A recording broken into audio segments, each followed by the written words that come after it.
All right, and the energy that's coming in from November into December is, let's see, the Knight of Swords. So with the Knight of Swords, this is a quick message coming in from an air sign. That's going to be a Libra, Gemini, Aquarius energy. Since we don't have anything surrounding it, it could be good and it could be bad. Let's see what happens with all the cards. So we have the Six of Wands, we have the Five of Cups, we have the Two of Cups reversed, and then we have the Four of Wands. This is interesting, these two here. And then we have the Seven of Discs, we have the Nine of Cups, the Ten of Swords reversed, and then the Ten of Cups reversed. This is so strange right here. Oh my gosh, I can't wait to get into it.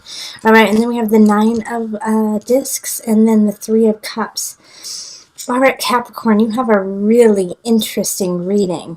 So I'm going to move everything up so you can look at it while I'm talking about it. Excuse me, I've been talking all day, so I'm a little hoarse.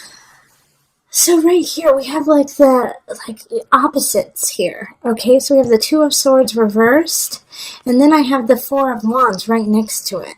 So it's like this disconnect happening. So let's look at this line here, because we have victory coming in, and so I feel like the Knight of Swords is coming with a message that you win, that you succeed at something.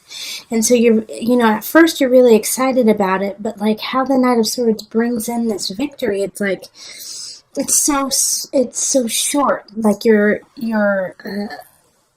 The time to kind of revel in it doesn't last very long before you realize that there's other aspects to this victory that you haven't anticipated. So it's oh yay, I just won all of this wonderful, things and situation, and yet there's so many things beneath it that you have to take care of. And so I feel it's you get a new job, but then you have to move away from your friends and family. Or you meet someone that you really care about, but, they live in a different country kind of situation. So it's oh my gosh, I'm so excited. But at the same time, it's not going to work in my life right now.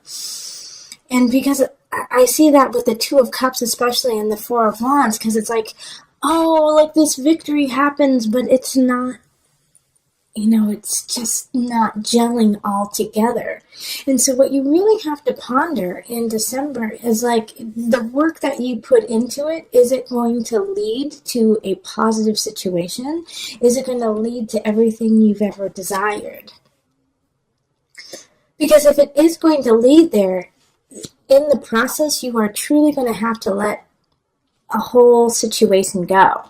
So if you're if you're in a relationship and it's going really, really well, but then this person you care about is you know what, I need to move to England. You're what? You're but I want you to move with me. Is moving with them what you want to do?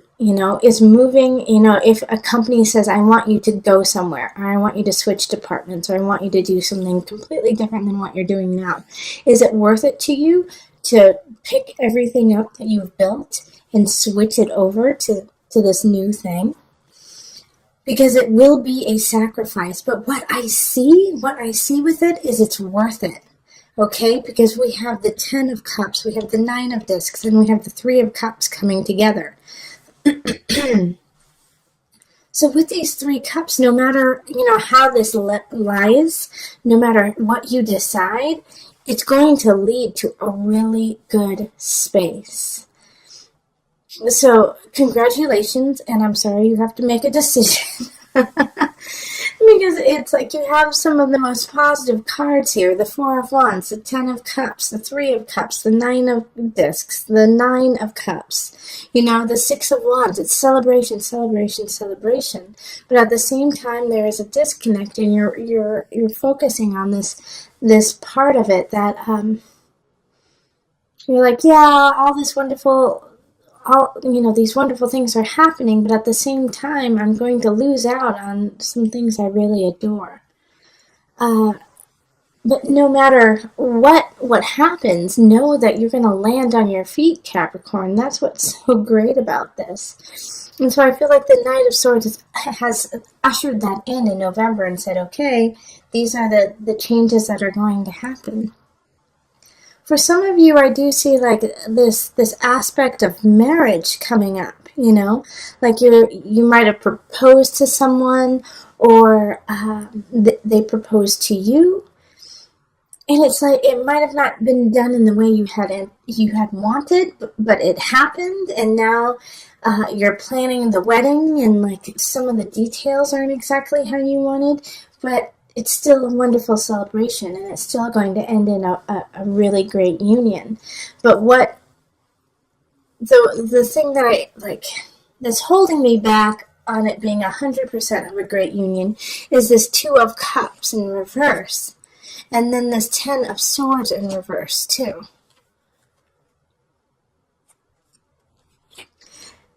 And I don't necessarily think it's because the union is bad or that it's not a soulmate connection.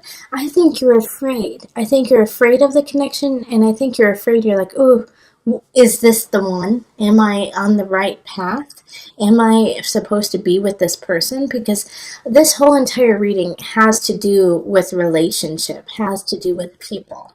It can, like I said, and talked a little bit about that, it could have to do with work, but I really see it being more about relationship, celebrating relationship, letting go of relationship too, because the Ten of Swords is like, you gotta let go of someone. So in some instances, I feel like Capricorns, you've met someone you really care about, you've been with them for a while, you've proposed, but you haven't finished like filing a divorce, or you haven't finished taking care of a past relationship before moving on. So you got to do that and go through all the steps to finish that up. But with the Nine of Discs too, it's just like beautiful, beautiful, beautiful Venusian happiness that's just coming your way. It's about time, isn't it, Capricorn, for you to be able to celebrate. I love this. All right, so we're going to pull on the Noah Nafu deck, the visionary cards, just to bring it all together. Oh, this just popped out. Okay, so the Watcher. Try looking at a situation from a distance, as if you are hiding in a jungle and observing something from a distance, without being noticed. This distance will give you clarity and objectivity to help you understand the situation better. Your vantage point is much more limited when you are too close to something. Better to get distance before taking action. Alright, so in this situation here, it's like you might be really looking at the nitpicky details, like I was saying, like in if you're planning a marriage or if you're planning a celebration, you're like, those are not the cups I wanted, that is not the chairs I wanted, You're looking at these fine details, but it's like the details that no one's going to remember. So look at the whole picture and what the whole event is about what you are celebrating, because that's what people are going to remember, the way they felt when they were with you. So if it's not like all the small little details aren't working out, you got to let go of them. Ten of Swords, let go of those tiny little details and look at the big picture.